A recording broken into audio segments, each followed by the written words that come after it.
Hey, welcome to Dan's Model Works, and it's new project day. Yay! And this is the beginning of a series I'm going to call Corporate Flyers.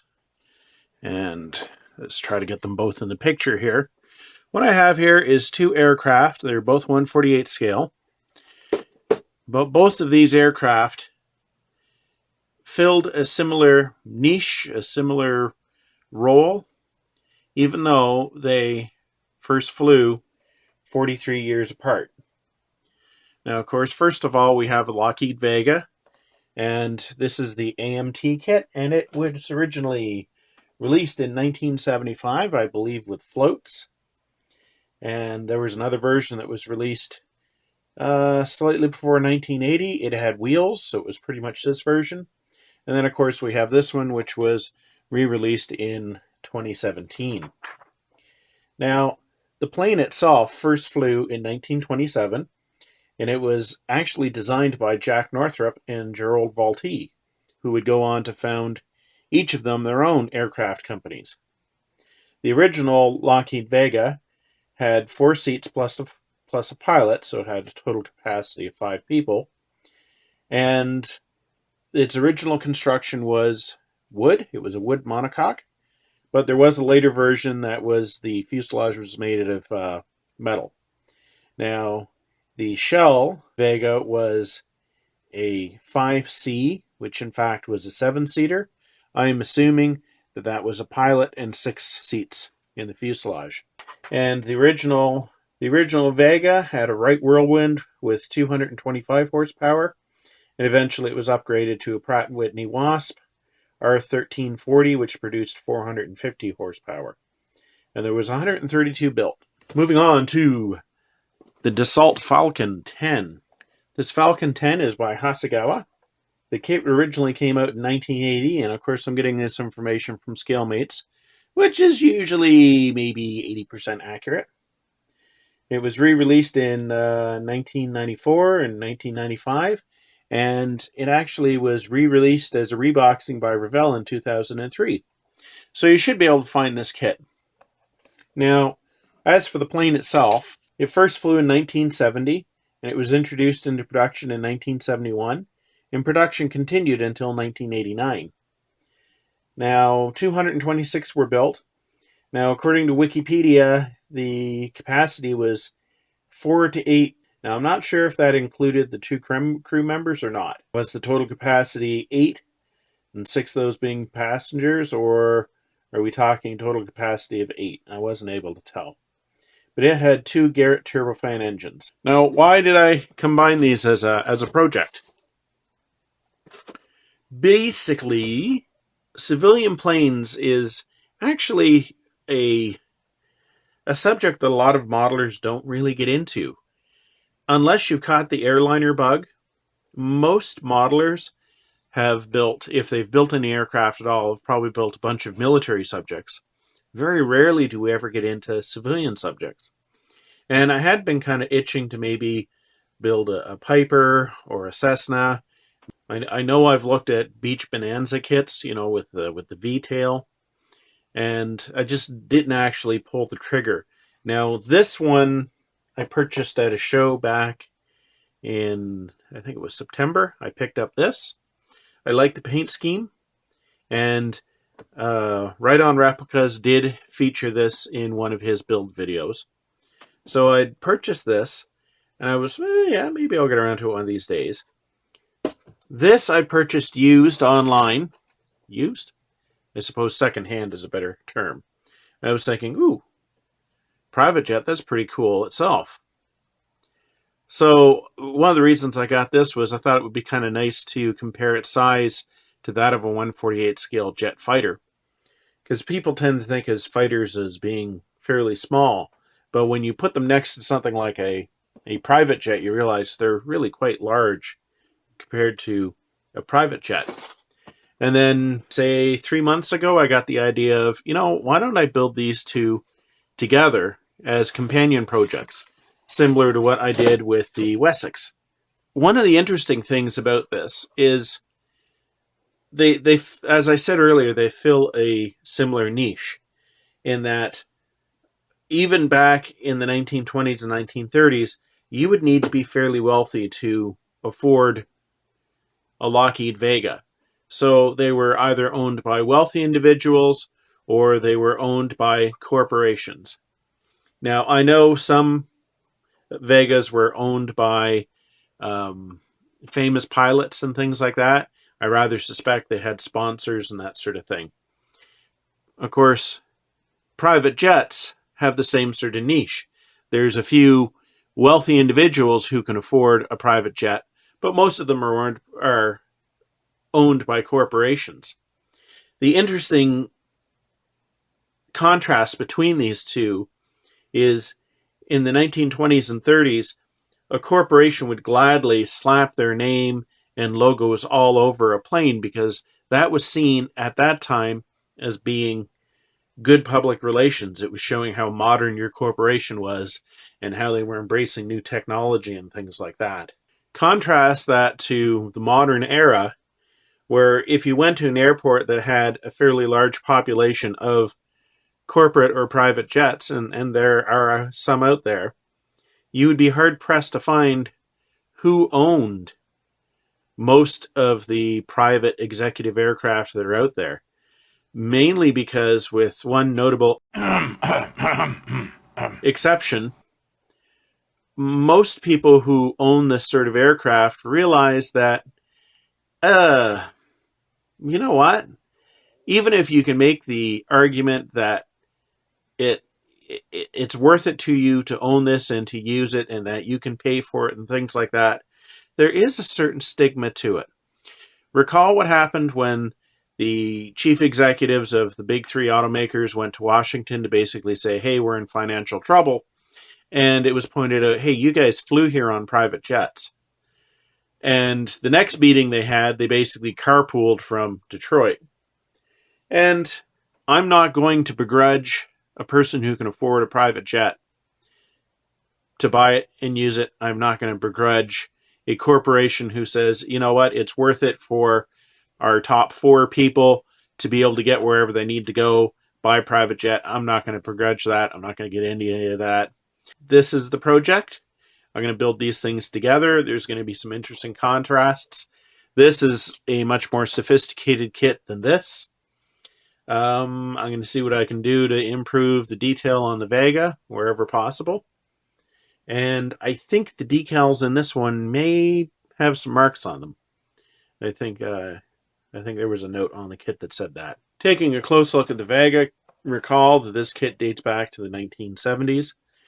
There's not a whole lot of parts here. I mean, we basically have got your wings, fuselage, we've got some pilot dude here, tail feathers, and then we've got a bulkhead that looks like the engine. Decals are fairly extensive, though. So let's take a look inside.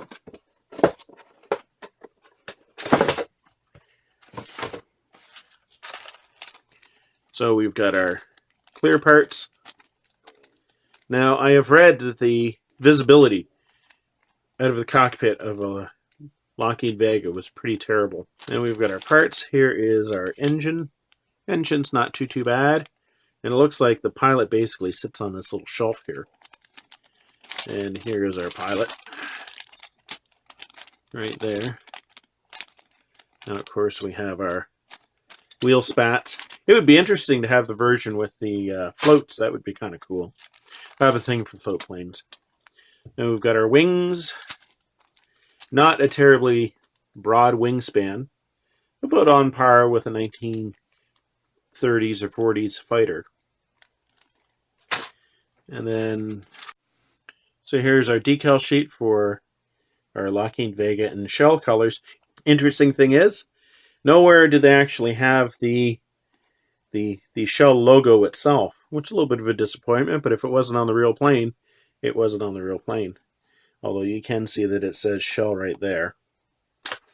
And the instructions, pretty basic. We got like side windows here. And you can see not a lot to this. And then you've got decals.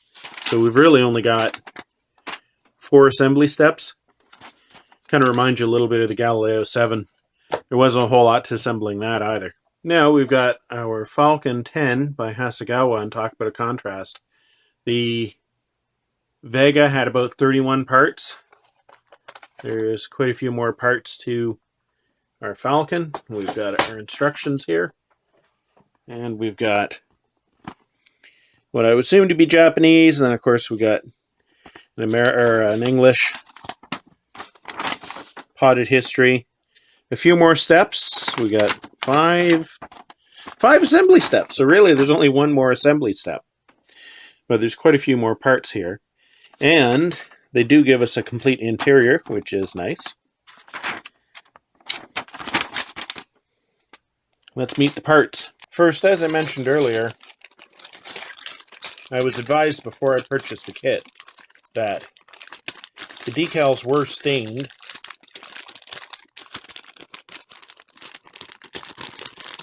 Oop, even worse, they are stuck to the inside of the plastic. Not good at all. So I managed to get the decals out, and there's a little bit of damage over here. And of course, like I said, there's some staining, so I'm going to have to do a little bit of testing to see if that stain moves along with the decals or if it's in the paper. I will definitely be using the microscale decal film restorer. Getting into the parts, we've got, here's our, I'm assuming, upper wings. Yeah, probably, because there's no spot for landing gear. As you can see, we're already about halfway into the parts count of the Vega. We have our clear parts, and it looks like, yeah, basically there's some window framing that's going to have to be masked. Really not that many windows in this thing. Here's our underside. It's nice that they give you the whole wing as one piece. And here's our engine fronts. These look quite nice. You know what? I think I might make a mold of these before going any further. You never know when you're going to need an engine front. Oh, this is interesting. Here's a second decal sheet that has a bunch of numbers, I suppose for making buzz numbers, registration numbers. It's kind of nice. Even if you don't use them on this kit. And there is our interior, at least the floor of the interior. It's obviously the cockpit there. And here's one fuselage side, plus part of the engine nacelles. And we have our seats, at least for the passengers. And we'll have one more sprue. Right here. You can see the other side of the nacelles. Some bulkheads. This looks like more seats for the interior. Seats for something. Let's get a good look at the instrument panel there. That looks really good, and I don't think they give us a decal.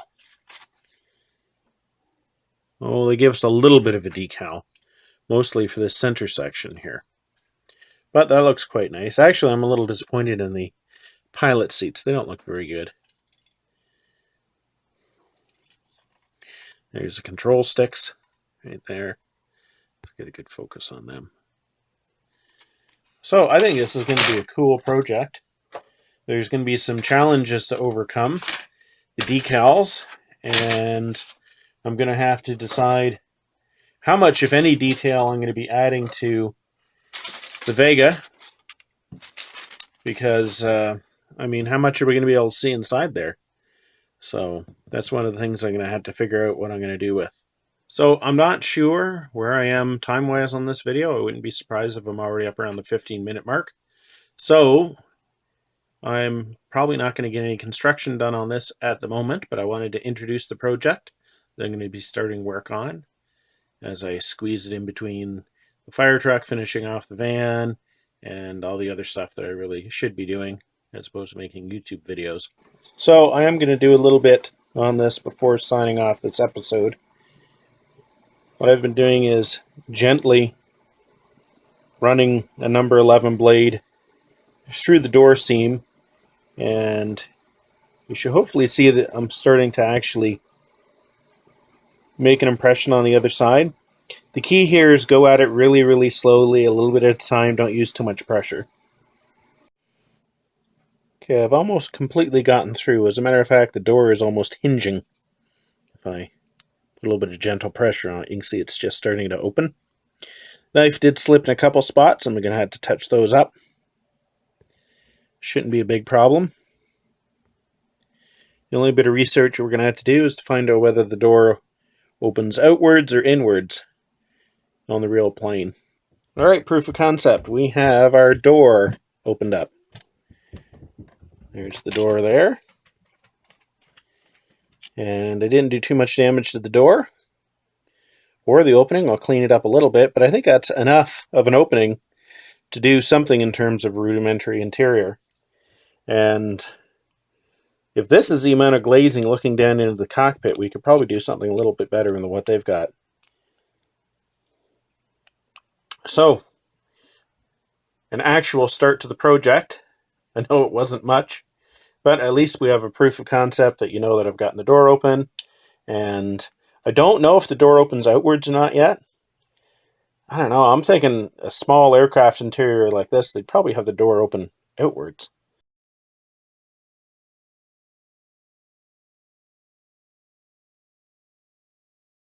So, that's the start of our corporate flyers. Thanks for watching, and until next time, just keep on modeling.